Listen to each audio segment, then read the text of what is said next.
reverse action and get something out of it. Oh, the ball comes out. Won't go. Rebound box. Back out to Allen. His three-pointer. Bang! Throw to the plate. Pudge is waiting. He tags him, gets knocked over, holds on, and the Marlins win the game. By Shepard over to Straka. And Shepard, it's gone! Field goal. If they have to. We are seeing another spectacular effort by Marino, who fires. Touchdown! All right, Miami!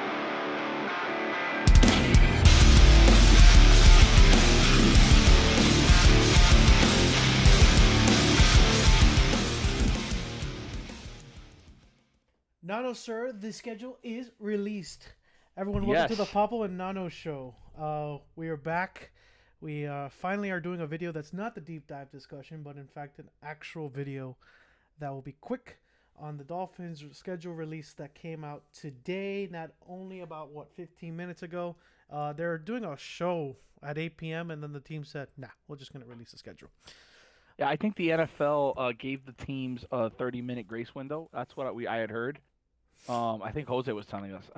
The teams got a 30-minute grace window where they could post their schedule on their own, and then they were going to have an NFL special on the NFL Network, where I think they're just going to have analysts go through the schedule, kind of one of those things. But yeah, no, I'm excited. I'm actually, I think we haven't talked about it at all. We haven't really said anything about the schedule. I think we need to go into it. I think we can go game by game, take a look at it. I know there's definitely some games that we are going to want to go to because that's how we are. Absolutely. But all right, let's take a look here. Let's take a look at this schedule now, because this schedule, as Dolphin fans know, last season's schedule, we were a fourth place team. No, third or fourth. Fourth place team. Fourth in the division. Fourth in the division. So we played the fourth weakest teams, obviously fourth place teams across the divisions on the AFC side.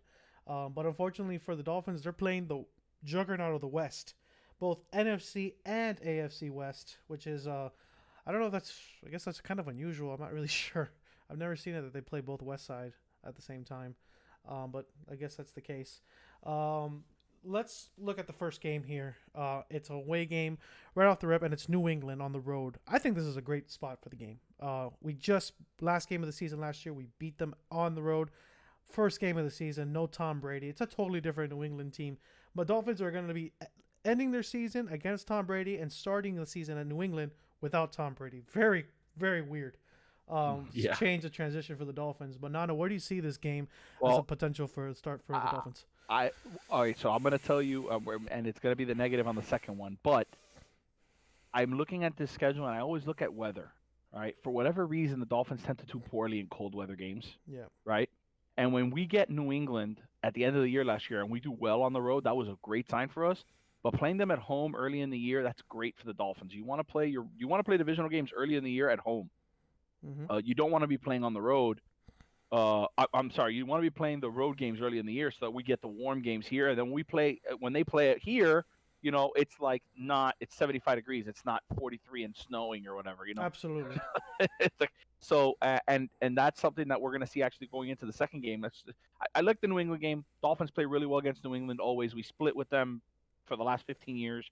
We're a team that always competes with them. They're going to be feisty. Belichick's going to bring them ready. We're going to have the advantage on the fact of they're going to be getting used to their quarterback. I think we're not going to be getting used to him. We already did. I think Fitzpatrick's going to be the starter. Going to be a little bit of familiarity there, some consistency. Our defense is better than it was a year ago. Their offense naturally is going to take a step back, losing the greatest quarterback of all time. I love that fit for us, and that's a game that could get you rolling. Yeah, because that's the game that could say, hey, the division goes through us now. Yeah. And I think that's huge for us to start the year, and it's literally 1-2. Absolutely. And you look at playoff implications. If the Dolphins are smelling playoffs and they really want to win every game, remember, this organization wants to win every game. So their aspiration, even though we know that they're rebuilding, their aspiration is playoffs.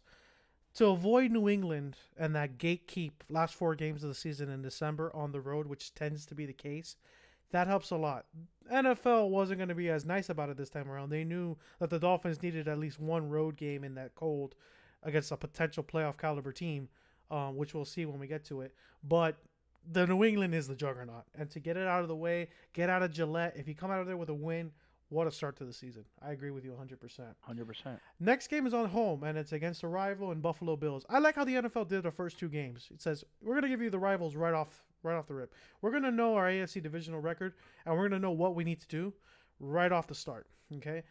Buffalo at home. Last year, they beat us at home, and remember, I don't know if I went to that game last year against Buffalo. It felt like it was in Buffalo. It was freezing that day. And so it was a tough game. I think Buffalo was playing in weather that they liked, and they ended up beating us up on that game. But like I said, it was a rebuilding Dolphins team, so we weren't expecting much as we go along. But Nano, what do you think about this Buffalo game? I think it's a great spot so far. Okay, so they're right now the presumed favorites of the division. Yes. So you've got the last 2 decades champs of the AFC East, because they've won every year except for like 2 in the first week. And then you get the team that's the proclaimed favorites. And wild card holders, they've been winning the wild card too. No, they've been a legitimate playoff team. Yep. You get them at home. Second game of the season could be riding a high if you come off of a win in that revenge after the last year's loss. I think this team, I think that's a really nice spot for Buffalo. I wouldn't have wanted to open the season with them, so I'm happy we didn't. Yeah. But what I like what the NFL did this year, they didn't do this last year. I think every team in the NFL, we have to look across, but I was reading a bunch of reports. Every team in the NFL has 2 division games to start the year. I'm almost positive. Yeah, it's very unusual. Yeah, it's not normal. That is not normal for everyone to play 2 division games early in the year. Now, they made Week 17 about 3-4 years ago. They made Week 17 a mandatory divisional game, and the reason they did that was because they had a lot of teams not playing their starters in that week, and usually division games tend to have some meaning. Absolutely. So players tend to play in that week. That's purely what they did it for. But I'm super excited. I love that right there. Getting the 2 division games out of the way early, where then you can get into the road part of your schedule. You get into like the unusual matchups, like I call them. Absolutely, and it's the 2 favorites. People still love the Patriots, and it's Bill Belichick. So these are the 2 favorites of the AFC East. If you beat them right off the start, what a great start to the season. And you don't have to worry about them to the end of the season, which is fantastic. For the Dolphins. What do you have? Let's really quickly, because this is really important. These are 2 of the most important games right off the start of the season.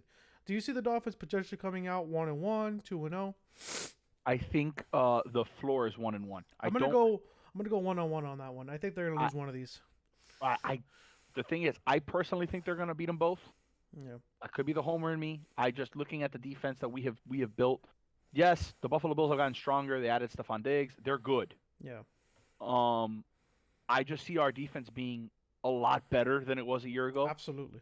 And we've been competitive with Buffalo. Buffalo hasn't really ran us out of the wide. I know they did 1 game last year, but in general, over the last 4 or 5 years, they haven't run us out of the building ever. Yeah. And now I think our defense is probably the best defense we've had since maybe the 03-04 that we were talking about the other day. Absolutely. We're going to have a really stout defense. I think Buffalo is a game that we could definitely win, especially at home. And if this is all on schedule, the hype that this team is going to have in their first home game is if they come off a win in New England. Yeah. I think that this should be a primetime game. If it was me, it should be a primetime game. If the Dolphins were winning, I don't know. I don't know what the they're going to save that is. primetime game. Yeah, exactly. Miami's going to get a couple primetime games. I think that's one of the ones they save. Absolutely. And the next primetime game actually is coming up right now. Does it have a time on there? I think it does have a time on there. I just can't read it. It's too small. It's too small. This is, by the way, the design of this schedule, the worst I've ever seen. Whoever made this on the Dolphins side, fire them. Okay, this is really bad. Here, hold on.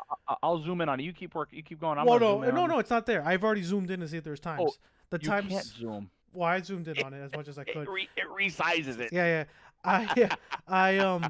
I think the 8 p.m. show. I think that 8 p.m. show is going to talk about what's on primetime and stuff like that. That's what they waited for. They didn't want maybe, but I thought that looks like it says 4 p.m. I could be wrong, but it looks like it says 4 p.m. Well, whatever the case may be. But let's move on to Game 3. Absolutely. Game 3 is that Thursday game. This was the London game. Now it became a Thursday night game. So this is our first primetime game, which is crazy. I don't think the Dolphins have had an early primetime game in a long time, at least in the early stages of the first 4 weeks of the season. By the way, it does say 1 p.m.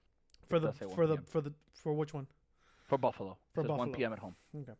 So the Jacksonville game is a Thursday night game. So this is kind of like the rough side of it because you come off that tough Buffalo game and you got to go on the road in Jacksonville. But the good news is it's in the state of Florida. And so you're going to Jacksonville. The other good news, Jacksonville this year stinks. I have them as a potential top 3 pick in the draft next year. Gardner Minshew, I don't see it. And they don't. And Leonard Fournette's disgruntled. They got rid of all their star players. They are 100% rebuilding. I see this as a potential blowout. I think the Dolphins actually go into Jacksonville and say, nah, we are a much better team this year, and we're not going to let this team beat us. What do you think about that? Well, I think, and that's going to be the moniker of the whole season, I think this is the Dolphins team that for the last 20 years, we've seen Dolphins teams that just, it doesn't matter if they're good or bad, they're always just like in games. Yeah. Right? Like they're like, oh, bro, this team. When we went 11-5, we had 4 games of 3 points or less. Like, yeah, it was a struggle. We're just hanging around with teams who don't belong. Yeah, like we need to put teams away. I think this team has that killer instinct. I mean, we saw it. Who were we playing? That we were just laying it on them. Was it Cincinnati? It was. Well, I think it was Cincinnati. It started off really well with the Steelers, and then something happened. Well, I think they were like, hey, relax. Yeah. But no, but the Cincinnati game, we smacked them. Yeah. And we did not stop. I think that this team has that killer instinct. I think, Jake, you said Jacksonville's the perfect game. This could be the coming out party of our offense. Absolutely. I think the first 2 weeks will be, we could be hovering around 21-24. I think this is the 40-pointer. I mean, I just they don't have much of a defense. Not anymore. Our run game is going to be stout. They don't have anything on a defensive line. They got rid of Calais Campbell. He's where is he at? He's the Bear now. Calais Campbell. I mean, you have this guy for the Rams. It's Jalen Ramsey. He's gone. I mean, they're past. Let's not say they're stopping. They can probably run stop you pretty good. That's probably going to be one of their strengths. But passing, I think Fitzpatrick will have a field down.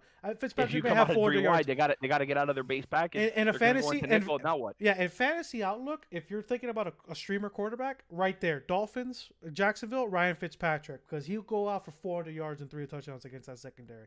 I'll put that in the book right now. I don't know about running the ball, but for sure passing.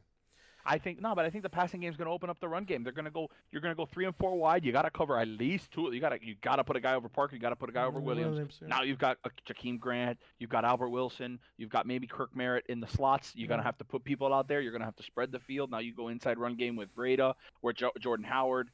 You're going to see that this, Well, and Gesicki's out there too. Just like not forget about him. We've got a ton of air weapons on the perimeter that you're going to have to spread the field. You're going to have to put people out there, and the run game's going to develop itself. And we've got some hogs up front that maybe make some noise. So yeah, we'll see. I see this as one of those. This is the coming out game for that offense. Absolutely. Then the Dolphins got extremely lucky. I mean, I thought when I saw that this team was on our schedule, I'm like, oh my God, please don't tell us we have to go to Seattle. Seattle has to come to us. Thank God. If we were going to Seattle, I already marked it as a loss. I didn't even care. Okay. I don't care what Dolphins team is out there. Playing in Seattle in the 12th man is impossible. Listen, I'm going to stop you right there. We had them beat. The last time we went to them. Kenny Stills dropped the ball. Drops a pass. But that was the first game of the season, wasn't it? Yeah, it was 2 years ago, 3 years ago. Yeah. I don't even remember. Wide open. I mean, he just dropped it. One of Tannehill's most beautiful plays, by the way. Yes, one of his best plays of his career. And this dude is dropping it. I think it was Kenny Stills. It was Kenny Stills. It was 100% Kenny Stills. And so, we could have won. I'm just saying. Yeah, I think the expectation was that Seattle was playing easy on us, but that's okay. Whatever. It's possible, but hey, a win's a win, baby. Yeah. We had it in our hands and literally dropped it. And Seattle is always a late team. In the beginning of the season, they always just hang around, and then it's like 10th game. Kind of like the Giants used to. Yeah, week 10. All right, season's on. Let's go. But thank God the Dolphins didn't have to worry about them in the playoff areas. We play them in the beginning of the season, and we play them at home. So the Dolphins got lucky on this one. I think they actually sneaked this win. I really do. I think the air raid of the Seattle Seahawks and the run game, they're thinking about bringing back Marshawn Lynch again. I mean, he was a shell of himself. I mean, I love the guy. I love Marshawn Lynch. I think he's one of the greatest running backs of all time in my mind. I mean, he's just so dynamic. But it's just he's not there anymore. And I don't like their receiving core that much. They don't have a tight end that's scary. And with Eric Rowe, it doesn't matter. What do you think about this game? DK Metcalf. He drops too many balls. I know, but he's that big prototypical perimeter receiver. I see him surging this year. The thing is, I'm not concerned with anybody receiving core that has only one primary target. They have two because Lockett is good. Lockett's good. Not bad, but again, we've got so much to throw at him. I mean, I'm not afraid of it. Yeah, I'm not afraid of passing games anymore. But it is Seattle. It's Russell Wilson. Yeah, they defend. You know, they do a lot of things. This is one of those games I could see us dropping, especially if we start hot. This could be one of those games that I could see. Absolutely. If we start out hot, I'll give you that one. If it's a 3-0 start and we have to play Seattle, I think we could lose this game by sheer stupidity. So Yeah, it happens. This is one of those one possession games that it's like impossible. It's a toss up. The toss-up game. By the way, if anybody's watching already, please comment. Let us know if you want to talk about anything specific on the schedule. Okay, guys, we are all ears. All right, we're keeping an eye on the chats as we go. All right. Next game, San Francisco 49ers at San Francisco. That's a 4 p.m. start.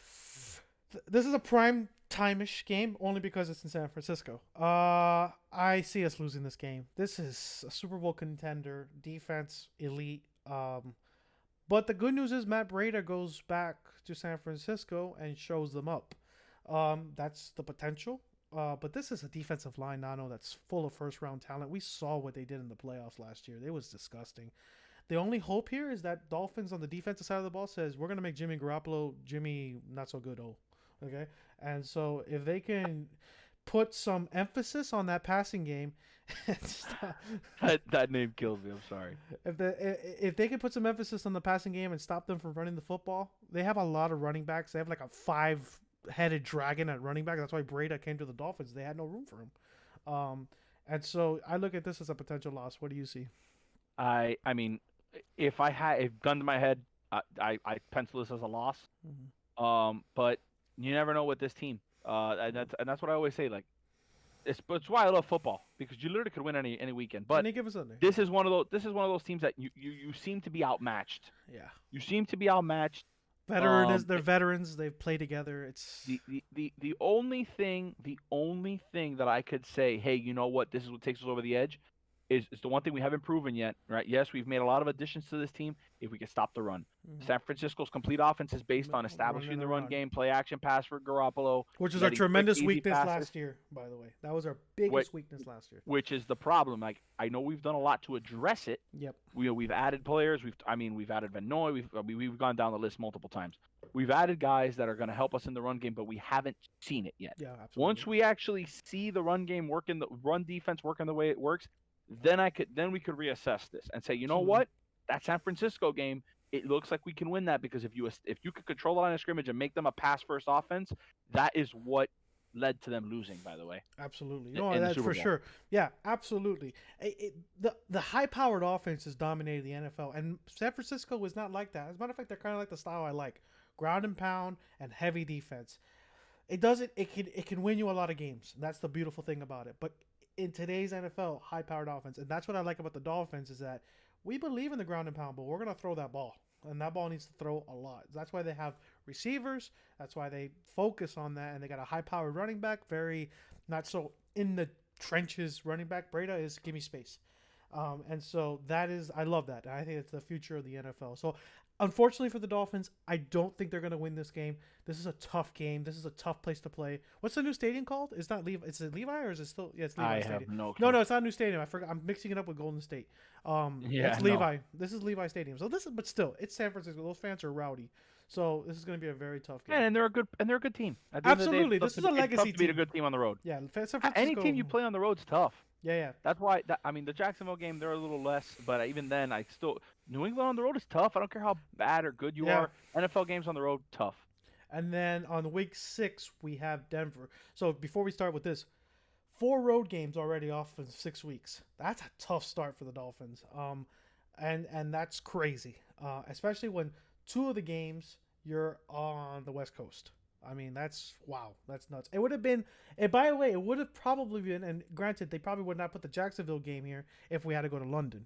So it would have, if London was involved with this, Nano, it would have been London and Jacksonville, San Francisco and Denver. The amount of miles that this team would have traveled would have been nuts. I think there would have been some adjustments of that. Absolutely. That's why they needed to put that thing out the a week bye ago. Week, usually you get the bye week the week after. Usually, the bye week is given the week after you go to London. Mm-hmm. So it's possible that the New York Jets game was the London game and the Jacksonville game wasn't. Maybe. It's very possible. It could be the Jets game was the London game, and which I do remember hearing something about that. And now that I say that, it could be a false memory. But I do remember hearing something about saying Jets game at home, which and you always know Stephen Ross is always on top of that. He's always very willing to work with the NFL because he knows that on the flip side, it's going to give him Super Bowls. And at the end of the day, that's what he wants. That's what he wants, yeah. That's what he wants. This past Super Bowl, by the way, one of the greatest Super Bowls that they've ever had because the weather was fantastic. Everything was perfect. No, and everybody was talking about how great all the activities were. the whole week leading up. Yeah. Everyone loved it. And I think Vegas has to step it up because but if there's one city that can pull it off. Okay, it's sorry. Vegas. Tampa Bay ain't gonna pull it off. I'll tell you that. No, much. Tampa Bay will not pull off the same. This Super Bowl this year. Tampa Bay is not gonna pull off the same thing as Miami. Sorry, you don't got South. But Vegas, they can compete. Yeah, they exactly. can compete. So Denver. So we're traveling to Denver, the Mile High. The team is pretty good actually. Denver. Drew Lock is a young quarterback, so you gotta take advantage of that with our secondary, and that's the benefit. That's our biggest pro. We got a young quarterback that's only thrown for 1,000 yards. And then you have our elite defense of secondary. I mean, it's going to be misdirection. I could see the Dolphins getting a lot of interceptions this game, as a matter of fact. But the Denver offense, the running game, very solid. And I like their defense still with Von Miller. I mean, it's still great players on the defensive side of the ball. But I find this a toss-up game. I don't know what could happen in this game. Dolphins history at Denver, not so great. But at the end of the day, I see this as a toss-up because of the quarterback situation in Denver. What about you? I think this is a win for me. I understand the concept of their defense being strong, but their defense is predicated on pass rush, right? Yeah. And obviously this is assuming our offensive line has seen some improvements, which we think it has. Mm-hmm. I think we can neutralize that pass rush a little bit. Also, Channing Gailey's very good about getting the ball out of people's hands quickly. So I think that can neutralize the pass rush and just get the ball out. I expect a lot of screen game with Breda. Mm-hmm. So I have a feeling that this is a Denver game that we're gonna win that one. Yeah. This on Denver the team is road, weird. It's scary, but it's not. It doesn't seem like it. Well, Drew Lock or Joe Flacco, those are the two quarterbacks they got, correct? No, but Drew Lock is gonna play. Drew Lock is starting the whole season. But let's say someone's injured. If those are the two quarterbacks that I'm possibly facing, I'm not totally afraid of their throwing ability. I mean, Drew Lock can throw it, but it's nowhere near. Like, we're not running into Tom Brady. We're not running into a and their receivers are rookies, by the way. They drafted 2 receivers in the first round with Michael Pittman Jr., who I love from USC. But the problem is that you're going against 2 of the best corners in the NFL. I'm not afraid. I don't see this being. I mean, is it a tough game? Of course, because it's on the road in the NFL, always tough. But this is one of those games where Miami should be favored. I think going into they won't go favored. I would say that the Dolphins are probably going to be 5-point dogs on this game. Worst case it's 3. I think this. I can't imagine that. Denver's not. I mean, it depends on how the season starts. Dolphins history of Denver is very bad, by the way. It's very bad. I haven't looked at the record. I understand that, but this is. But how many? Let's be real here. This is a different Dolphin. I mean, it doesn't matter. They've always been harsh on the Dolphins on the West Coast. So just like they've been harsh on the West Coast teams in Miami. So yeah, which is what we run into right here. So we start off with the first one, which I can't barely see there. That's the Chargers. Los Angeles Chargers is first. So we played 2 LA teams back to back, and they're both coming to Miami. Hilarious to me. So the Chargers are first. This team is beyond a shell of itself, but it could be potentially Tua versus Herbert, and I could see that kind of build up by the media. In case the Dolphins are not playing very well in the first 6 weeks of the season, Tua may be inserted in. Who knows? I don't know. The Dolphins can play a lot. Their smokescreen and mirrors from the draft continues into the season of how they're going to be playing their quarterback card. But this Chargers team is terrible on the offensive side of the ball. They got nothing on that end. They lost Melvin Gordon. Mike Williams is not that good anymore. They lost Phillip Rivers. Offensive line, Pouncey's like literally, I'm surprised he's still in the league. I don't even know if he's on the team anymore. It's across the board, not a lot of good players. What they do have is Hunter Henry. I like Hunter Henry a lot. I think he's a really good tight end, but that's about it. And so I look at this Dolphins. They're going to come into Miami and they're going to get throttled by the Dolphins. This is similar to the Jacksonville games. I see Chargers as a potential top 5 pick again next year. What about you? I think. Well, first off, if Herbert's playing, Hunter Henry is your fantasy pick for the week. Absolutely. Because he will throw to him 35 times. Mm-hmm. Tight end. I mean, he's your best top player. 3 tight end in fantasy. Yeah, top 3 tight end in fantasy. Tight ends tend to be a young player's favorite target because they run a lot of the easiest routes against the weakest defensive back, right? Mm-hmm. Usually you get your safety. I know Eric Rowe's very good, but of all of our defensive backs, he would probably be our weakest. Absolutely. That's why he's a tight end killer. Yeah. So, I think Hunter Henry is going to be a big-time target that game. I don't Austin Eckler still in the backfield. I don't see a whole lot. Dolphins handled this team pretty well when we played them here last year. Did we play them here last year? Yes, we did. I think I went to that game. I'm pretty sure. Mm-hmm. And we played very well against that team. We had a lead. at one point, Yep. and they didn't get a lot better this offseason. So on paper, this looks like a game the Dolphins should be able to handle. Maybe 7-point favorites going into that one. Yeah, I think Anything so. more than that would be. Especially how they handle the first 6 games of the season. I mean, that first 6 games of the season is a gauntlet. I mean, your Patriots, Buffalo, Seattle, San Francisco, Denver. If the Dolphins come out of that 3-3, I mean, they're gonna be like, wow, this team is actually pretty legit, because that's very difficult. I mean, not many teams can come anything out more strong. than 3 wins, and the Dolphins are looking at They have possibly. to be thinking playoffs. As a team, your mindset needs to be we just played 2 Super Bowl contenders, 2 playoff teams, right? One that's a dark horse and one that's a scrub. I mean, and if you beat the scrub, obviously, right? If you lost to Jacksonville but you went 3-3, it's like, huh? So at the end of the day, it's a solid start. And then the Chargers, that's a nice game after that Denver game on the road. Hopefully they come out with a win there, and they're looking good against that Los Angeles Chargers team. Next game is another game I think the Dolphins win, Nano. Los Angeles Rams. I think this team is tanking. I don't know what they're doing. I like Sean McVay. I think people kind of compared him to the Shula, right? Because a young coach started the NFL at a young age, took his team to the Super Bowl at a young age. Last season was a disaster for the Rams. And I think the problem was the Jared Goff situation. I think they overpaid for that guy. I don't know. I just don't see it with him. He doesn't seem like the killer instinct guy. I could be wrong. But they lost Todd Gurley. I mean, you can't lose that. They lost their offensive line guys. 2 of their tackles are gone. Their receivers, Brandon Cooks, is okay. He hasn't been the same since he left New Orleans. And so I don't see that team as a potential threat in the NFC, let alone anywhere in the playoffs of the NFC. So where do you see this for this team? I have the Dolphins winning this game pretty easily, only because I just don't see the fear in the Los Angeles Rams anymore. I find them to be the weakest team in their division. The defense on that, well, their division is loaded. Yeah, I think the Cardinals are better than them team, now. Yeah, being the weakest team in that division isn't necessarily a bad thing. Yeah. It's not a shot for a former Super Bowl contender. Yeah, but I just think that. So again, I always look at it strength on strength. Their strength all last year was their defense, right? Our strength's our defense. So this is gonna be a low scoring game. Because their defense is still solid. It's not by all means. I think this is one of those 17-13, 20 to Aaron Donald will be a 2014 disaster. Will be very difficult in this game. Aaron Donald That's what I'm saying. This is a 17-13 game. Yeah. And Miami could come out with that win, but it easily could not. A play or two the other way. This is one of those games that I actually give as a toss up. Mainly because you never know when you play against a great defense, you can never count them out. I'm not sold on this defense, Donald. Aaron Donald's solid. But they're solid. Okay, but you got Jalen Ramsey. I don't. In the back. He's a diva. playmaker. He's a diva to me. But he's a playmaker, man. He's a playmaker. At the end of the day, he's a ball hawk that makes plays. Is he out of position sometimes? Absolutely. Does he have an attitude? Yes. But at the end of the day, he makes plays. Another diva in this NFL is OBJ, and OBJ makes plays. Yeah. At the end of the day, year. they're playmakers. He may not be. He's in Cleveland right now. Okay, he's in NFL. He's in football purgatory. Okay, he did something bad to a Manning, and he got sent to Cleveland. Okay, that's what happened. So he's begging everyone to take him out of there. Look, let's be real. I'm with you 100% on the defense. I'm just telling you right now, this team is not the same. It's not. They're not the Super Bowl team, but not even close. But neither are we.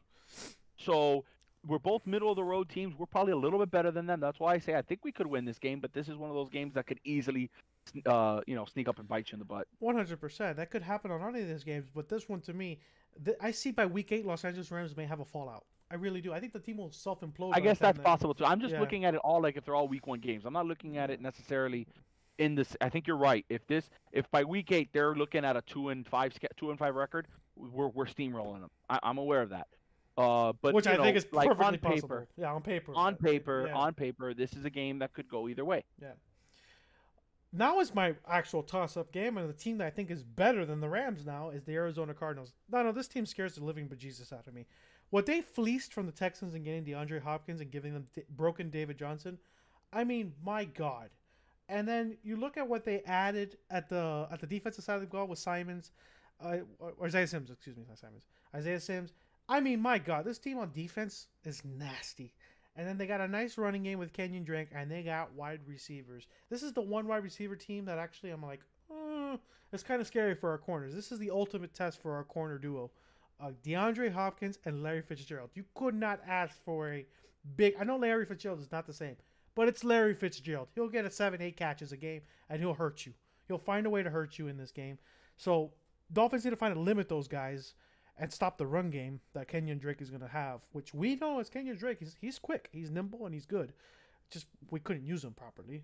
Other teams probably could. I see this as a toss-up, a potential loss, especially on the road. I'm leaning more to the loss side. How do you think? Well, I think Fitzgerald. The way I see it, I think Fitzgerald and Hopkins are going to be washes with our run. We're taking them washed out, right? Mm-hmm. It's going to all be about Iggy. Can Iggy defend? Is C.J. Kirk? Is that their slot? Can he guard C.J. Kirk in the slot? Can he man him up? Mm-hmm. If he could do that, then then it's a win for the Miami. Well, you have McCain flipping in there too. McCain may actually push. Okay, McCain fine. Up. If we can slow down, I think. Look, Hopkins, he'll get his 3 catches for 50. He will. There's nothing you can do about it. Minimum, floor. Yeah, that's your floor for him. If we do anything better than that, we're winning this game. Yeah, no, 100%. Fitzgerald 5 for 50, 5 for 40, something like that, right? Because he's going to catch a lot of the mid-range slants, short outs, first down possession type stuff. If we can limit C.J. Kirk in this game, I think that this is a game that Miami could walk away with. Now, it all starts with establishing the run. This is what they've always done. Clinsbury too. He likes to throw the ball, but he does a lot of zone reads, a lot of option reads for the quarterback using Kyler Murray, who's a dynamic athlete. Yeah, this is all about establishing the run. I think what's good for us is their defense is good. Their defense is not great. No, it's not. Good. It's not great. I think Miami can exploit them on the other side of the ball, keep the offense off the field. Yeah. If we could keep the offense off the field, control time of possession, I think this is a game the Dolphins could win, but you're absolutely right. This could easily be a loss. Yeah. I think Jordan Howard needs to be that 3rd and 2, 3rd and 3 situations. Got to get those 3 yards and continue the drive. We got to get into 3rd and 2, 3rd and 3s. We've struggled with that. I think we can. 10 years. This is a team that I think we can. I see that differently this year, but Albert Wilson, everybody needs to catch the ball in the middle of the field, control the clock. Gesicki needs to have a big-time game. The corners are not that special on the Arizona Cardinals. I really don't even know who they are, to be honest. They got Peterson. They have Patrick Peterson, but he can't flip between. He can't guard everybody. He's going to stick on Devontae, but Williams is going to have a field day on this game. So, and Gesicki is going to have a good game too. I think Gesicki's the X factor in this game. In that game, exactly. So this game is a toss-up. It's going to be a very fun game actually because I like Kyler Murray. And if potentially Tua, like I said, should be fun offense. It should be fun to watch. Even Fitzpatrick's fun to watch. This is gonna be a fun season. Let me be honest with you. Yeah, absolutely. Fitzpatrick's a fun quarterback to watch. Does he make you scratch your head sometimes? Absolutely. But last year, I had fun watching the Dolphins play football because he is your quarterback, and I had a good time. He makes the game fun. He has plays with passion. He can move the ball. He makes exciting plays with his feet. That's what I like. Some of these matchups are great for TV, just for TV. Yep, absolutely. Then the New York Jets coming in. Cocaine Cowboy coming to town. You have a home game here with the New York Jets, and I like this game a lot as the last game before the bye week because what's funny is after the bye week you play them again. So I don't understand. Very unusual, very weird, but I like it because you got basically 3 weeks of preparation for them. That's hilarious to me.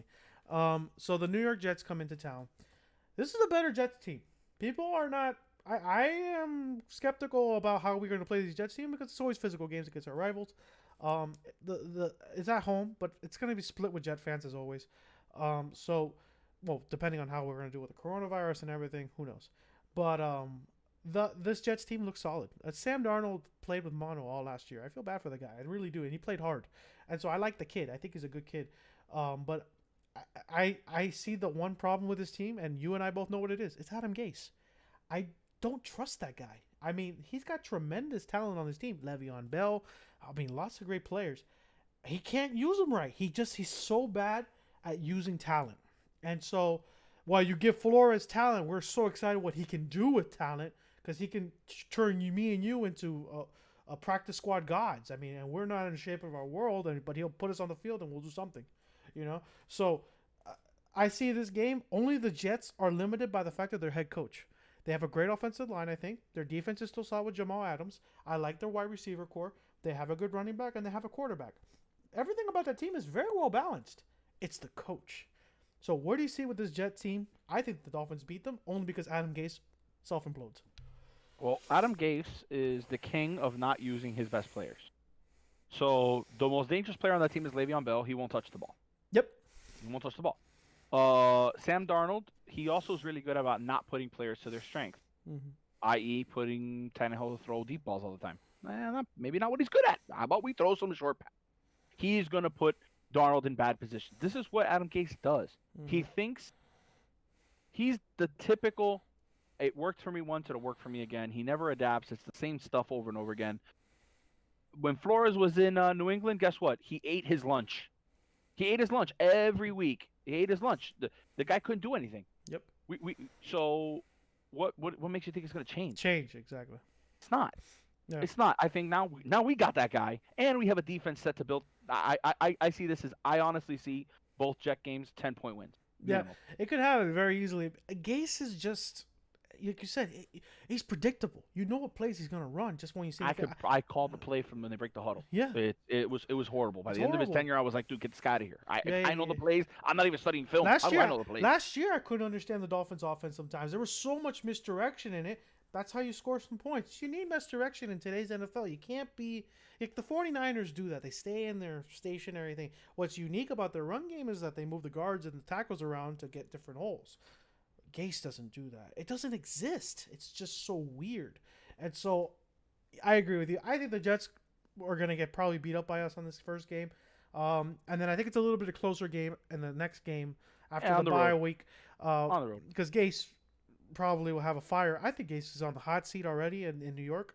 And so he's going to probably be these two games are actually very important for him, because if you're losing to your former team by the same guy that you were losing against in New England, you got a problem. So because that guy, and now you that have guy better that's players. exactly that, and you have better players, and the guy that's been crushing on New England is a head coach at the Dolphins, and he's going to be a head coach for a very long time, at least 5 years, because it's a 5-year guaranteed contract. So he's going to be our head coach for as long as he wants to. As long as he wants to be. So this guy knows right when he has a ring. So he knows how to get it done. And he's the reason why they have a ring, the last one, number 6. Okay? Cincinnati, week 13. The media at this point is going to go nuts. Tua Burrow. We want Tua versus Burrow. I could care less, because the Cincinnati Bengals are still not even close to being anything good.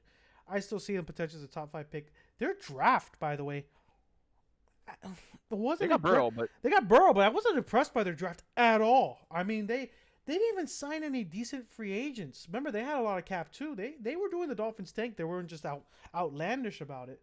And so I look at this game. The problem with this game for the Dolphins at home, it's a week before Kansas City. And I know these are pro players. I'm putting the college mindset in this, but I look at this as a potential trap game. And so you just beat New York on the road, possibly. You're going against Cincinnati, and you're like, oh, Kansas City's coming down the road. This is trap game written all over it, okay? I don't have that problem with this Dolphins team. I like what Flores' mindset is going, but this Cincinnati team is not anywhere near ready to go. They still have 1 or 2 more years left, just like the Dolphins have about a year left. I see them beating this team very handily. How about you? I mean, we smoked them a year ago with a roster full of Publix baggers. Okay. Yep. What we're gonna do them with a real roster? I can't. They didn't do a whole lot of adding. No, they didn't. They did nothing. I think this Dolphins team smokes them, and I think I understand what you're saying about trap game and all that. I don't think Flores allows trap games. Look, like, okay, you know, he has Victory Mondays. He always gives, on Victory Mondays. After we crush the Jets, we won't have a Victory Monday. Maybe. We won't. Yeah. We won't. No, I'm telling you. Yeah. I'm a coach. I'm telling you right now, that's going to be a situation where we will That was not expected. have a victory. Yeah. No way. Yeah. We're going to 100.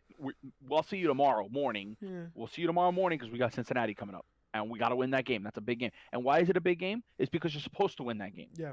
On your schedule in the NFL, the games that you're supposed to win, you need to win.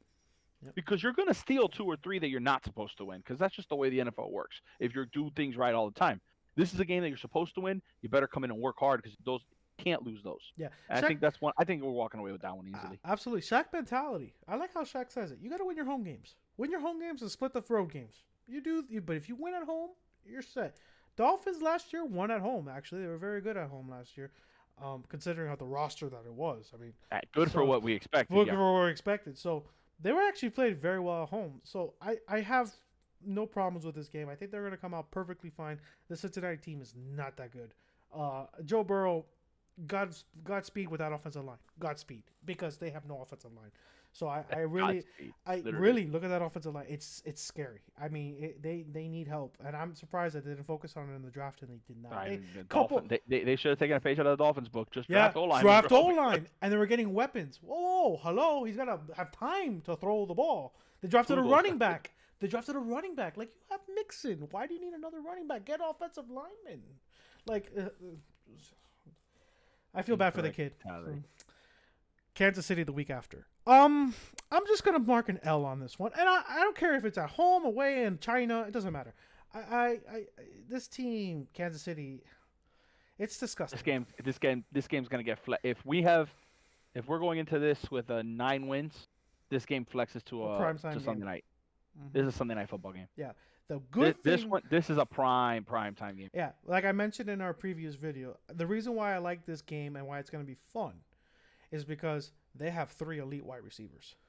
We have 3 elite corners. I mean, that's got to be a freaking awesome game. I mean, and you have Travis Kelce, you have Rowe, the tight end killer.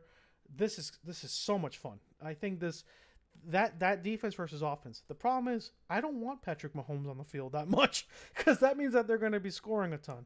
We're not the Patriots on defense when the Patriots played them, and when Flores played against the Chiefs in that famous Sunday night game where it was like 53-60 or whatever, the Chiefs won that game or the Patriots won. I forgot. I mean, Flores was the defensive coordinator on the team. The Patriots went on to win the Super Bowl that year, but Flores was on the defensive staff and he could not figure out Patrick Mahomes and Andy Reid. This is a comeback game. I think primetime is written all over this game. The Dolphins are successful because of the history of Flores against this offense as well. So, but man, this is MVP. This is Tyreek Hill, Damian Williams, and their new running back from LSU. You got Watson, Kelce. This is way too much firepower. Their defense is a little bit better with Honey Badger. The Dolphins are going into a game. Tough one. Yeah, they're going into a game where it's too much talent. So, but what do you see on this one? This is a tough one. I agree. I would lean Kansas City's favor coming into that game. Maybe 5 or 6. You're not going to see more than that this year for the Dolphins. You're not going to be a 10-point dog, 15-point dog like they did last year. 6 points, 5-point dog to Kansas City at home. Not horrible in the second year of a rebuild. I will tell you, if Tua's starting, this is a 150% flex game to prime time. Doesn't matter the record. Doesn't even matter the record. Yeah. It doesn't matter the record. Tua on prime time. I mean, you could tell based on like the graphic you showed me earlier, the way that his jersey sales. Tua is the guy who everyone is kind of pulling for in the NFL right now. Because he could be the other Mahomes. Because Mahomes is the face of the league right now. He could be the other guy. He could be the guy out east that's the face of the league. And I think that they're going to be pushing that a whole lot marketing wise. And this is if he's starting, that's a great opportunity. Because if Tua is going to start this year, it might come after the bye. Yeah. When did Montana start their league? Was he like an 81? He was before Marino, correct? Who? Montana? Montana was in the league after that. Was he in the league before or during Montana Marino? Was in the league like 85, 86, I think is when he That's when he started? Oh, Montana started? Yeah. No, Montana. No, in the 70s. Yeah, Montana and Marino were around the same time. But Montana started first. I think so. Yeah. No, I'm saying he left the league in like the mid 80s. Yeah, exactly. So you have potentially if Tua becomes the next quarterback of the future in the AFC, you have same teams too, because it's similar. It's Chiefs, but I see that potentially as you have the rocket arms of not rocket arm Montana, but just the savviness of Montana and the Chiefs with Mahomes and Tua with the Dolphins. It's kind of funny to me. It's almost like history repeating itself. The teams that have quarterbacks again are getting those quarterbacks. Now I'm putting a lot of stock on Tua on that, but I don't know. The concept, just the idea. The concept and the thinking. It's very, very, very fun. Yeah, the marketing is going to be huge. If Tua even flashes, the marketing is going to go through the roof for him. I think, like I said, we haven't really talked about projections for Tua. I think if there is an opportunity for him to start this year, it comes after the bye. Absolutely. That's usually what teams do. They wait till after the bye week. Mainly, if we're not a playoff team at that point, then you make the switch. If we are a playoff team, then he's going to sit. Fitzpatrick will be the starter, right? So it's one of those things where it's like double-edged sword. Yeah, you know what? Hey, we're getting Tua, but we're not a playoff team anymore or we're not like we're fringe playoff, so let's put the kid in. If we're like a legit playoff team, like we said early in the year, we started off 3-1. Maybe going into the bye, you're looking like a 7-3 record. Fitzpatrick ain't, you know what I'm saying? Like Yeah. I'm going crazy. I'm saying like there's different ways that you see Tua come in. Absolutely. I was going to throw the scenarios in my head all day. Yeah. Yeah. If you're looking at a 7-3, 6-4 record, Fitzpatrick's probably still your quarterback. Yeah. If you're anything less than 500, it's going to be Tua coming out of the bye. But it also depends. But it also depends on how you got 7-3 and 6-4. Because if Ryan Fitzpatrick is just not, if it's the defense, that's what happened with Rosen. Rosen was we were playing better with Rosen in when Fitzpatrick came out earlier this year. But the team played a little bit better, but the team was playing a little better. But Rosen was not. Yeah. So they're like, go right back to this guy because you're not the answer. You're not the answer. And then Fitzpatrick ended up kind of getting it rolling. But yeah, absolutely. I think, I agree. This staff will look at it individually, but I'm saying if you're really looking at this for Tua to play, Tua's going to be playing if we're really a fringe playoff team after the bye. If we're a legitimate playoff contender with Fitzpatrick, you're not seeing Tua this year. And that kind of changes that game. Absolutely. But if we're a legitimate playoff contender, then that's a primetime game because you got two legitimate playoff contenders in the AFC. It could be a preview of a playoff matchup, whether it's a division conference championship or the divisional championship round. Yep. That's going to be a playoff game. I mean, and then late in the year, getting those primetime games is tough because it starts becoming divisional games. Yeah. Like we've got two division games coming up toward the end. Mm-hmm. So there's not a whole lot of like powerhouse teams playing each other late in the year. You have Chiefs. You have Chiefs in Las Vegas is going to take a lot of prime time, obviously. So you have Chiefs and Raiders, and you have. It's just going to be like Dolphins are not going to get all the hype, but no, it's Miami. It's a good market. This is the one opportunity. I think. Mm-hmm. New England at home. Now it's been 13 weeks or 14 weeks since we've seen this team. Bill Belichick. This is a game where we have to figure out what the record of New England is when we get to this game. If New England is playing like New England still, which would be amazing, and I would give Bill Belichick my crown for the best coach of all time. I mean, of any sport. Man. I mean, across the board, because you talk about. It's almost like a similar situation what the Dolphins did last year. A bunch of scouts, a bunch of guys that you just are not sure who they are. If he takes that team and a worse quarterback, because Ryan Fitzpatrick, at least you get Bill Belichick, Ryan Fitzpatrick, he'll turn him into, I don't know, Dan Marino. So I mean, it's crazy. It's crazy. I'm just you hear my point, okay? That's just the case of the system in New England, right?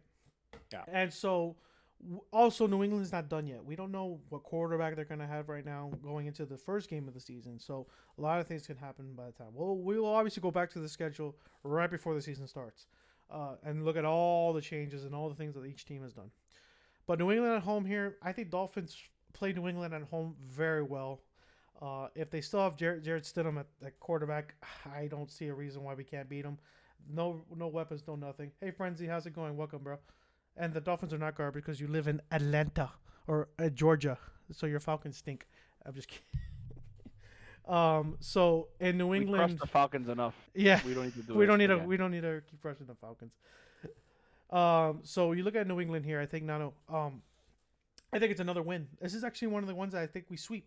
And I'll explain my record when we go through the records, our early season record projection. I'll explain my start here.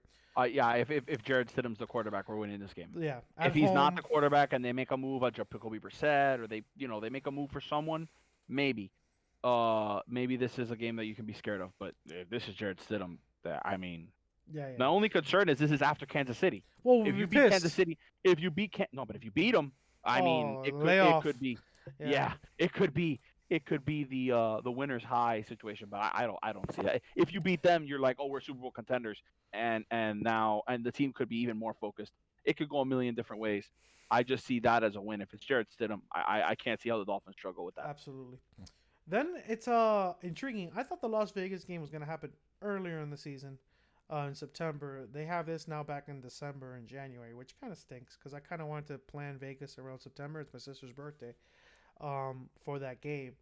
So the Dolphins are going to Vegas, which is really cool. It's a brand new stadium. I've seen the stadium firsthand. It's remarkable. It's really cool. It was still in construction, but it was almost done pretty much, and now it's officially done. Vegas or the Raiders, first of all, I can't get used to saying LVR. I'm so used to saying Oakland is scary. It's not the same. But whatever, the Las Vegas Raiders. There seems to be love for this team. Great talent. They have Jacobs at running back. I like him. They have, nice receivers, obviously. But the defense is there with Gruden. And the one problem with this team that everyone's kind of like sliding under the rug and is Carr. I don't know if they like the guy. I don't think they're trying to grow with this guy. I think they're going to get a quarterback next year. I think this is a problem with this team. By this time, at this point of the season, we'll see if Derek Carr is still a starting quarterback for this team. And I don't know if that's the case. My thing with them is this is the one team that every year going into the season has a lot of hype.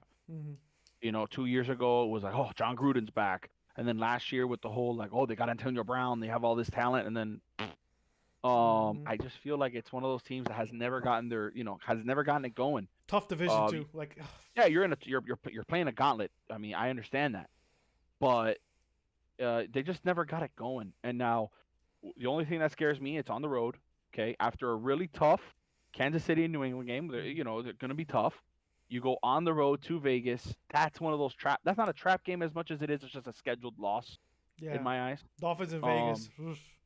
Yeah. Well, never been there before, right? So, it's like a scheduled loss. It's what it feels like. You've never been to Vegas? No, like the Dolphins played in Vegas. Oh, yeah. I mean, Well, I've never gone personally, but really? You've never been to Vegas? Going back to that question. Never been to Vegas. Wow. Never been to Vegas. No. Never been to Vegas. I'm not a big gambler. Well, watching the shows, have a good time. I understand that. I understand the concept of going to Vegas for everything else, but it's like, you go, you got to gamble, and I'm not a big gambler, so. All right, so then the finishing off the season, I think this is a great final game of the season. Two potential. I think the NFL was thinking like this could be a playoff matchup because they could have easily put Jets in here or New England versus Buffalo at the last game of the season because they want to make value of the Week 17 game. For sure. So that's why I think New England's playing the Jets because they're not projected as high. Exactly. So they said we like the Dolphins and Buffalo in this one. Miami and Buffalo. This is in the midst of January. We don't know what the weather's gonna be because sometimes you get lucky because it's gonna be cold, but it could be snowing in Ice Bowl. Or it could be in just, it's cold, but it's 55, 54 with a little bit of that. I think it's going to be a snowy, sleet game. And that's just right in Buffalo Bills territory. I'm seeing one. Remember I don't know if you remember a couple years back. Well, I mean, it was a while back now with Ricky in the snow. Yeah. That's the game I'm seeing. Like, yeah. In my head, do you say Buffalo in the winter? And I'm like, I'm thinking of Frank Gore when he was at Buffalo, that game when he won. Yeah, snow game. It's a snow game. It's a snow game. This is what's coming. That's what's coming. Yeah, absolutely. And that's never good. And never good for Miami. Frenzy's saying, not play well unless we're playing the Cowboys. Frenzy's saying Vegas is a great place. Learn the cards. Learn how to play, gamble and stuff. I know. Here, whoa, Frenzy. I know how to gamble. I'm very good at gambling. I don't like to gamble. Careful. He's the opposite Michael Jordan. Okay. Yes. I can put me at a poker table and I can clean you out. I just don't. I have a separation anxiety with my money. Let's just put it that way. Give him $1 million. That's not his money, but he can make. Loan me cash, and you're gonna see. I'll play. Like a great story. Great. Before we continue, I was 16 years old, broke the rules, but statute of limitations is probably over here. We were at home, and my dad had a bunch of his buddies over, and 2 of them were pro poker players. They were, they did all the tournaments and whatever. And I had been playing poker. I'm 16, but I've been playing poker a lot with my friends. I had been they had a PlayStation 2 poker game that came out, and I put it on the hardest difficulty, and I was playing it a lot. And so I walk over. My dad's gonna play poker with everybody. Hey, can I play? Whatever. My dad's like, you know how to play poker? Mind you, I'm like, dude, you're the one that bought me the poker game. Yes, I know how to play poker. And he goes, well, the buy-in's $40. I'll give you 20, and that's all you get. Because he didn't want me to be losing his cash to pros. Yeah. I'm like, no problem, Pop. So I agreed to play pros on a short stack. Okay? Came out of there with $350. Wow. So I can play poker. Here's the problem. That wasn't my money. My money, I'm not gonna do it. I can't gamble. Can't do it. I don't even play fantasy leagues for money. Yeah, that's crazy. The most I'll do is a $10 league to pay for the trophy. I am not paying. I don't do it. Yeah. In our fantasy league, we can't put money in it. That sucks, man. In the Papo and Nano show fantasy league. Listen, I don't have a problem if it's just friends, and if also I have a lot to do with the rules. I have fantasy rules, in my opinion, are just horrible. I think it needs to be open-ended, no head-to-head, best records, top five scores win. Like if you do a 10-man league, top five scores get wins, bottom five scores get losses. Head-to-head is stupid, dude. I have a great story for you. I led the league in one of my leagues. I led the league in scoring, Papo. I led the league in scoring, and I had less than a 500 record. How does that happen? Because you get bad luck. Yeah. To me, I eliminate luck, and not. But it's no longer gambling if you're eliminating luck, right? Yeah, of course. So that's why I don't like putting money on fantasy leagues. I had another league where I had 9 injuries. How do you have 9 injuries on one team? I can't do it. I just physically can't do it, bro. So I don't have a problem putting money down if we do things like, hey, number 1 team in scoring gets their money back.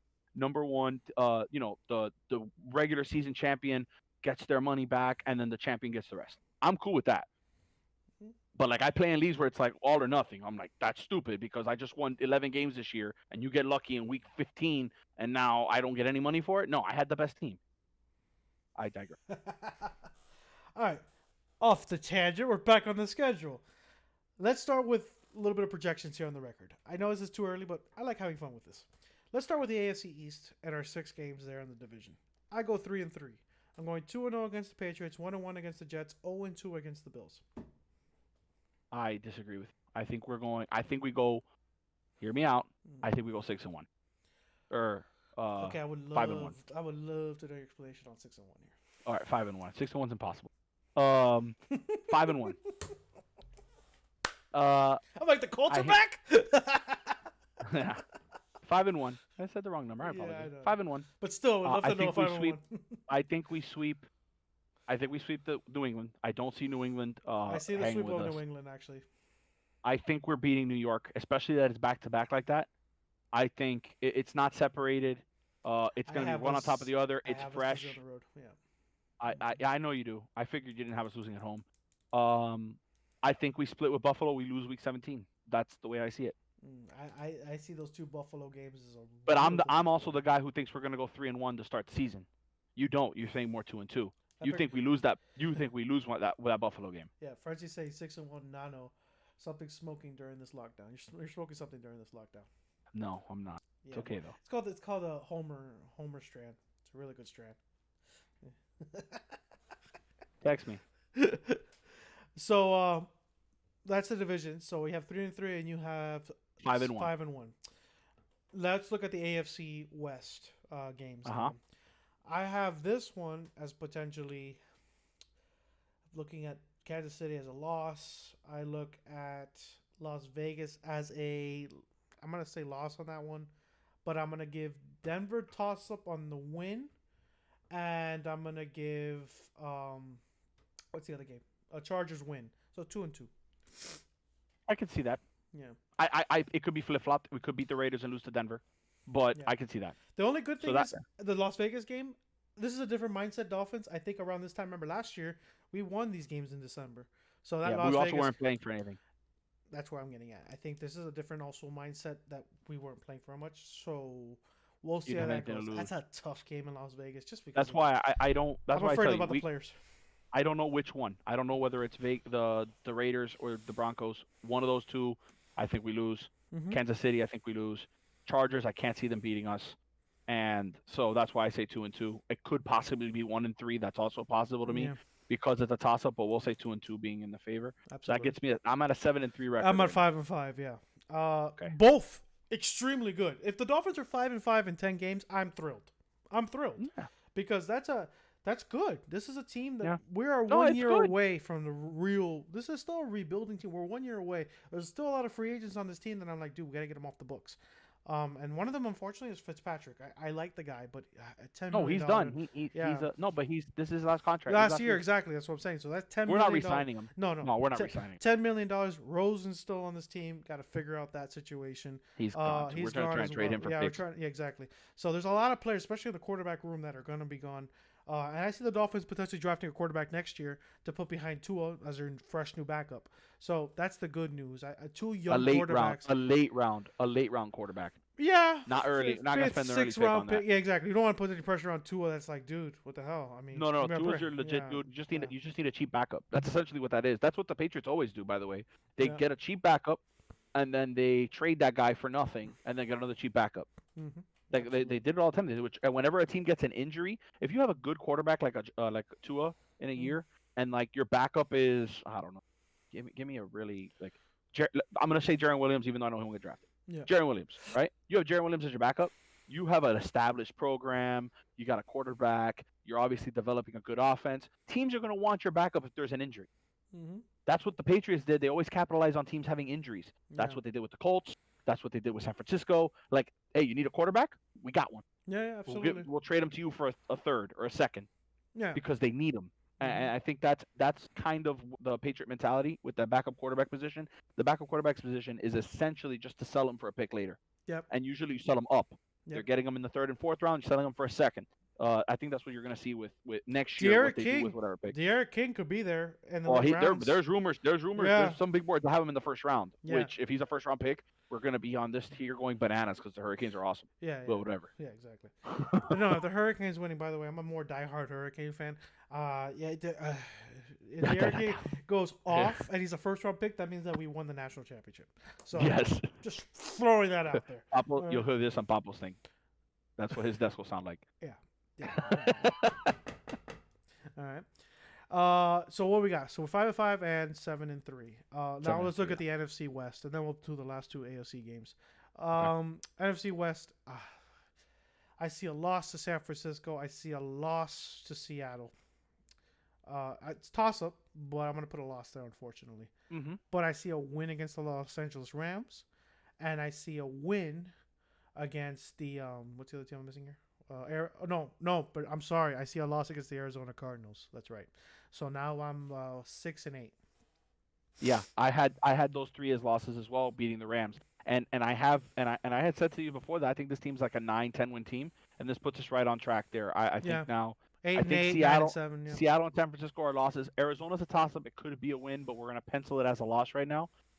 Especially coming off of back-to-back games at home, going on the road, playing a dynamic quarterback where the 2 quarterbacks you played before are not dynamic. They're not the same level of athlete. They're more pocket passers. Absolutely. And you're playing against a much better receiving core in Arizona. So those are 3 losses that I do see there, and that puts me at 9-6. Yeah, 8-6. You're 8-6, at 8-6, and I'm at 6-8. So I'm like we're split there. And then the last 2 games, that's why I kind of say those are wins. Jacksonville and Cincinnati. I had those 2 wins. That's why the Dolphins, to me, and if you're a Dolphins fan, you hate to hear these 2 numbers, but 8-8 for me. And well, give your final record, and then we'll kind of explain. Mine 10-6. 10-6. So as a Dolphins fan right now, you love Nano. Right now, you hate me. Okay, and so let me explain the 8-8 and why this 8-8 is not that bad in my mind. Okay, this is a rebuilding team. I said last year that if the Dolphins go 8-8, that's an excellent season. Oh, you don't get 2. Oh, you lose the draft pick. It was a culture building year. If you went 8-8 with the team that you had last year, I mean, I would expect us to go 11-5 this year. Okay. Yes. So I'm glad they went 5-12, 5-11. It was a better record to get Tua and better draft picks, and then you can grow. I see a 3-game improvement on this team, and think about that. In one season with practice squad players, you're improving to 3 games against a much harder schedule. That's a great season. I think that will put them in a spot for next year where we play the AFC South, which was a joke of division teams.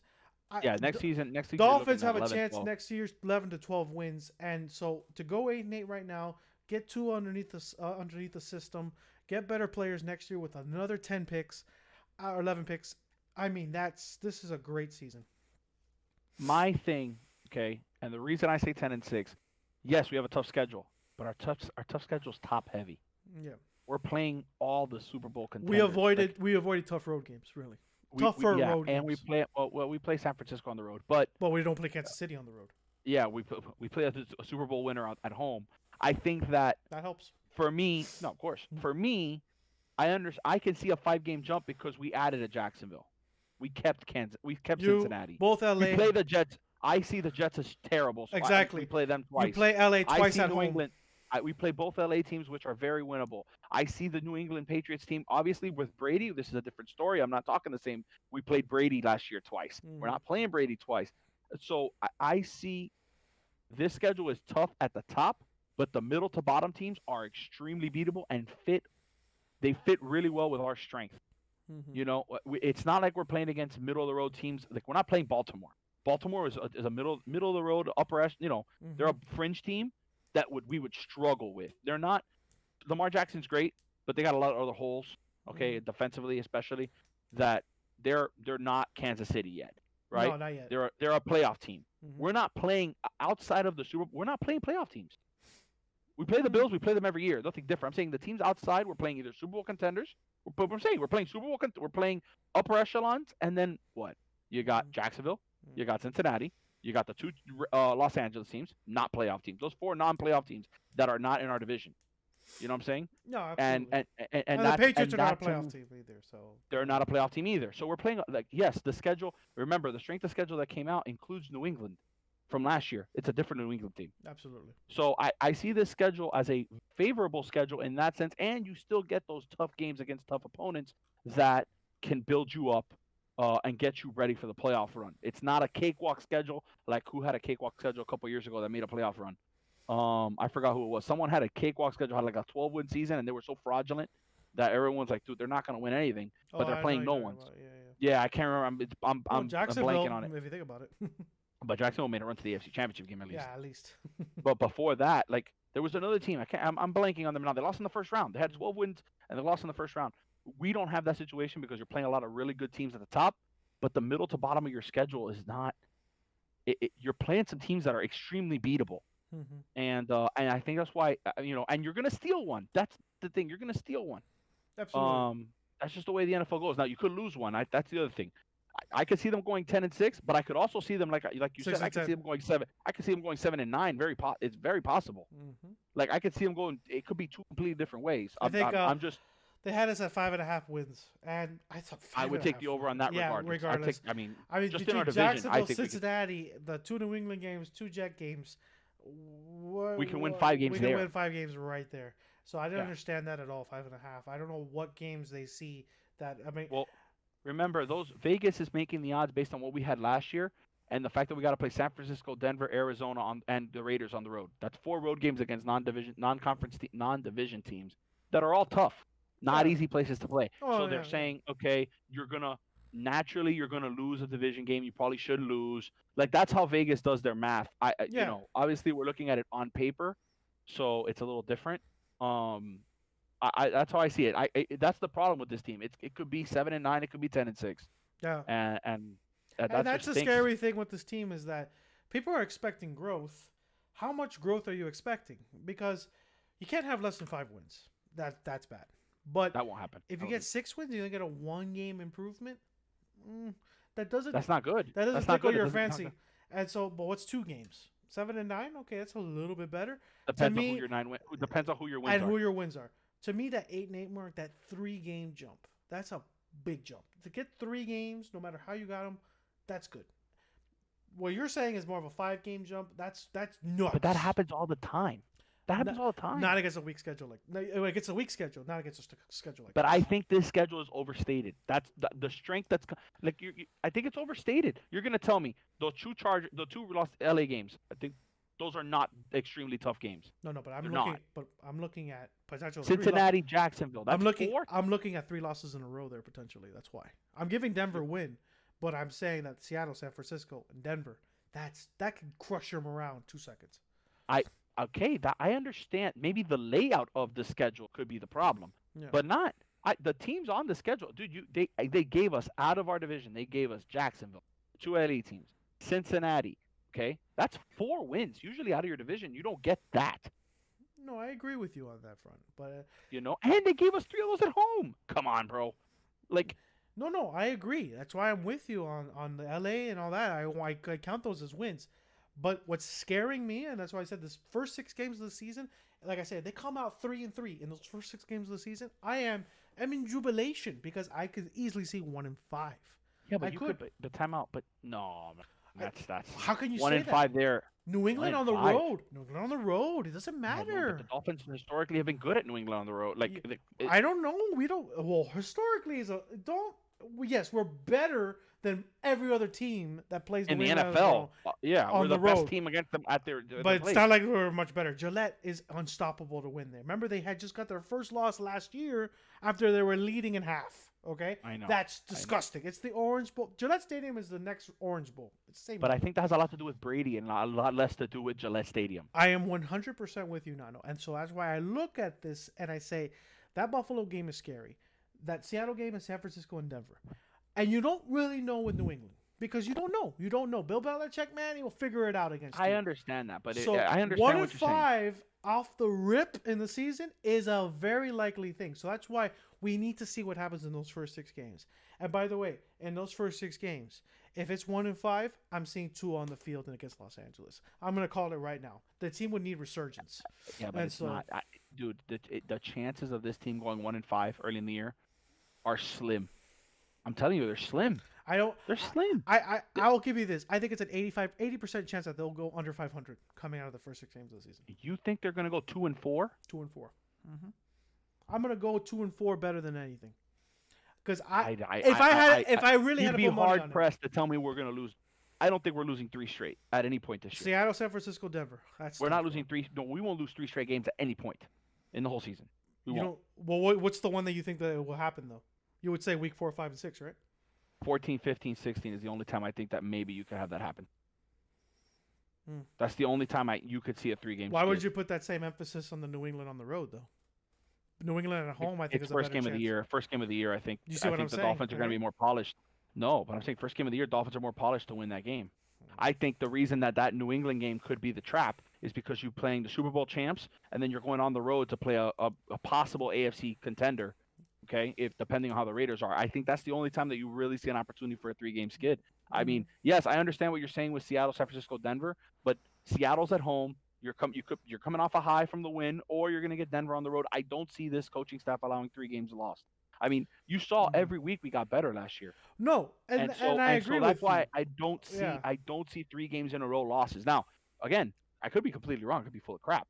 But I'm just saying, based on what we're seeing, I just don't see that to be the thing. I don't see that to be the case. I think this team 3-3 coming out of the first 6 games is possible to me. Maybe picking up. That's my high. That's my high. 3-3. I think New England, Buffalo, and Seattle are the 3 games we win, with Denver being the toss-up. But New England, Buffalo, and Seattle, I think are wins. No, you mean wait. For 3-3, I have for 3-3. I'm sorry, not New England, my bad, Jacksonville. Yeah, New England, Jacksonville. New England, Buffalo, Jacksonville would be the base for me. I think because I think we're going to win like I told you, I think we're going 5-1 in the division. So you can't lose those first 2 games if you want to go 5-1 in the division. Okay. So you have us winning that Buffalo game. If you want to come out 3-3, you got to win that Buffalo game. Yeah. Okay. Yeah, that's why I'm split. At worst. Yeah, because I'm saying they're losing both Buffalo games, unfortunately. I see this team's playoff chance. By the way, if there's a playoff chance for me on the 8-8, if they go 9-7, it's because they get the wild card. That's about it. But the thing is, the AFC West, I think, is going to get 2 playoff teams. So I don't know where the Dolphins wedge themselves in. Which is the good news for the Dolphins is like we play those teams. We play those teams. So if the Dolphins really want to make the playoffs, you got to sit there and you go, the NFC games, don't kill yourself on those NFC games. Obviously try to win them, but those are the games that it's like, okay, we lost that game, don't worry about it. It's the AFC West games and your division that you're like, we got to be 100% ready for those games. If you want to make the playoffs, and if Flores and his staff are really committed to that, they cannot be lackadaisical on that Las Vegas Raider game to me. That's why that game to me is not a bad loss to me. This team hasn't – everything we've seen from this team for the last year and everything we hear and everything the way they work, they compose themselves. Mm-hmm. Listen. This is the number one thing for me. Patriot players never came to Miami. Ever. They never left New England and come to Miami. And we got New England's arguably best defender to come to Miami. And we got Buffalo Bills top defender. That should tell you all you need to know. Yeah. Period. That should tell you all you need to know. And their best center. Yeah, that should tell you all you need to know about what Coach Flo's about. Yeah. They know what it takes to win. They understand. They've been through it, legit. Yeah. I don't see this team being the kind of team that lets things fall by the wayside. It just doesn't. This is not the same Dolphins. What stinks is you're looking at it through that lens. That's the problem. Yeah. Everyone's looking at it through. Oh man, this is the Cam Cameron Dolphin. This is the Dolphins of. Well, Adam Gase, when he went 10-6, you were so ecstatic, and hopeful, and then it fell apart. And I don't think that's the case with this team because, like I said, they ripped the foundation. Gase didn't touch the foundation when he first got it. He still had Ndamukong Suh on the team, so he didn't touch the foundation, and he won 10 games. And he made himself look like a god. He was like, "Oh, I won 10 games with this team," I'm going to tell you why, on top of the fact that I think Flores has all the goods to be a great coach, why he was a great hire. He is the one, outside of Belichick, he's the one person that's been here. He was 20 18 seasons, years? 20, almost 20 seasons now in the NFL. Okay. Since Marino, he's the one coach in New England that has seen the Dolphins all these years. Yep. And he as knows an more assistant than anybody, and growth. Yeah, and he grew through the ranks. He knows more than anybody how to beat us and what our flaws are. Mm-hmm. That's why it was an amazingly good hire. Get somebody who knows your flaws. Because the problem is Adam Gase comes in and tells you all the great things he can do. Mm-hmm. Great. With Flores, I think what sold Flores is these are all the things you don't do. Yeah. These are all the things you do wrong. Wrong, yep. And that is the complete different. It has to be how he got hired. Yeah. I refuse to believe that he got hired based on and his accolades. And people wanted him. He got hired. Yeah. People wanted him because he knows how to do things. Mm-hmm. This is the guy who I think is going to change the tide for the Dolphins. Yeah. He's going to change the way we're looked at in the league. Mm-hmm. And that's why I put 10-6. Not because I'm not just being a homer. I'm not, because last year I thought we weren't going to win a game. I was upset when we watched the Pittsburgh game together. And I'm like, what's going on? I was not happy. I mean, I was happy because I'm a Dolphins fan. And I was like, what is this? This is horrifying. Yes. I'm a Dolphins fan. I am a homer, but I can be realistic. I'm telling you, 10-6 is realistic. Now, on the flip side, we go 7-9. I understand that that's possible. No, but your ceiling is 10-6. That's good. My ceiling is the ceiling. No, don't get me wrong. 9-7. We could do something stupid and go because we still have a ton of money, and we could pick somebody up in a trade, or we could still do stuff that could shake things up and make us even better. Yeah. But as currently constructed, I think 10-6 and without the chemistry, it's not a homer pick. Homer, you know what homers are going to say? Homer, you're going to hear homers calling to talk show radios in the middle of August. I'm going to sweep the Jets. I'm going to sweep the Bills. 13-3. Yeah. 13-3. We're going to have the number 2 seed of the AFC. That's what you're going to hear that in August. Yeah. Because the hype train. I think 10-6 is a reasonable place for us to be. Mm-hmm. Yeah. 10-6 is reasonable. And next year when we get the AFC South, watch out, because that's the 12-13 win season. That's the 12-13 win season, absolutely. Because now the only negative is depending on where we finish. If we do go 8-8, like you say, we're going to be the 3rd team in our division, maybe second. Second, right? I'll go second. I think winning the division is 10-6. As a matter of fact, you may win the division with 10-6. By the way, throwing that out there. Well, yeah, you go 5-1 in your division, you're winning. I think you're winning the division. Mm-hmm. I think we are, but irrelevant. Mm-hmm. I think we're the best team in the division. The only problem is Buffalo has the established success over the last couple of years. Mm-hmm. But I think we are, on paper, the best team in the division. That's my opinion. Yes, absolutely. Whatever. Yeah, right now we are. Mm-hmm. And future state of the team, like Buffalo needs to win now. Like the window for Buffalo. Our future is going to be insane. Buffalo's window is this big. Dolphins is this big. I mean, because they have all this 10 time. Picks, 10 picks in the next year. And Jared Allen, I'm not sold on Jared Allen. I don't even think Buffalo's sold on Jared Allen. Josh Allen. Excuse me. Jared Allen is another player. Jared Allen, offensive lineman. But yeah, whatever. Josh Allen, I'm not sold on him. He's a running quarterback. And who would have thought? I mean, and he didn't play against big competition. He played at Dakota. I mean, come on. And so I don't know about him, but he played well last year. Great for him. I think the Dolphins are a better team. I think you're going to see us. And I'm telling you right now, this is a team that next year, if we're the number 2 team, that's scary for the NFL, because then we're getting the number 2s in the other AFC divisions. Yep. Because that's how the scheduling works. You get you get one NFC division, one AFC division, and 2 of the other 2 AFC divisions in the same position as you. Yeah. Which is why we are getting who are we getting? We are getting Jacksonville, and we're getting Cincinnati, because they're the last team in their division, right? Yeah. That's where I think if we're the number 2 team, now we're getting second place teams in the AFC North and the AFC East. You're looking at who's going to be second place in the AFC North. If you look at AFC North next year, it's probably AFC North Pittsburgh. is Jacksonville's number 1, Pittsburgh's 2, but you're probably going to get Pittsburgh at home because you played Pittsburgh on the road last time. Year. You're going to get Pittsburgh at home, and you'll get. And on the AFC South, if you got that potential, AFC East. No, it's AFC East because we get the South next year. Well, we get the South next year. We didn't play. We played. You're talking about NFC. No, we played NFC East last year. Okay, so the NFC East. No. But you get an AFC division and an NFC division. You get when it comes to scheduling. Yeah, so we're gonna play probably the AFC South. That's what I'm saying. We get the AFC South, and then who's the AFC North East? And AFC West team that we're gonna be playing. No, you don't play AFC North. Okay, so the way it works is you play your division. North. Yeah, you play your division. You play play your division. an AFC division, another AFC division, which will be the AFC South next year. And the second place, if you're second, right? You play the second place AFC North and the second place AFC West. Yeah, no, that's what I was asking you. Yeah, that's what I was asking you. What's the second place AFC West team? You were saying AFC East. That's why I was misspeaking. So AFC West, the second place team there to me right now is Broncos. You'll probably play the Broncos at home. At home. Well, no, that might be on the road. Yeah, maybe because you have Cincinnati playing again at home. Yeah. No, this might be on the road because you only get one of them at home. Yeah. Of those two other AFCs, you only get one at home. We got we'll probably get Pittsburgh here because we got Pittsburgh on the road. We've actually gotten Pittsburgh on the road twice. So we'll probably get Pittsburgh here, and then we'll probably get Denver there. Again, and we played Denver here already once with Tebow. That was the last time we played them here. So we'll probably get Denver on the road. But so you're looking at playing Denver on the road, tough game, but you're getting the end of the Steelers run, probably. The end of the Steelers run at home. That's not bad. Yeah. You're getting the AFC South, which is pretty much all wins, with the exception of the Titans. Who knows what they're looking like? I don't. But it's Tannehill, so. And then who are you gonna get? You probably get the NFC. You probably get the NFC South. Probably the NFC South. You probably get the NFC. I think it stays together. Which is Tom Brady. Which is Tom Brady, Drew Brees, and. Yeah, but it's a tough division. I get it.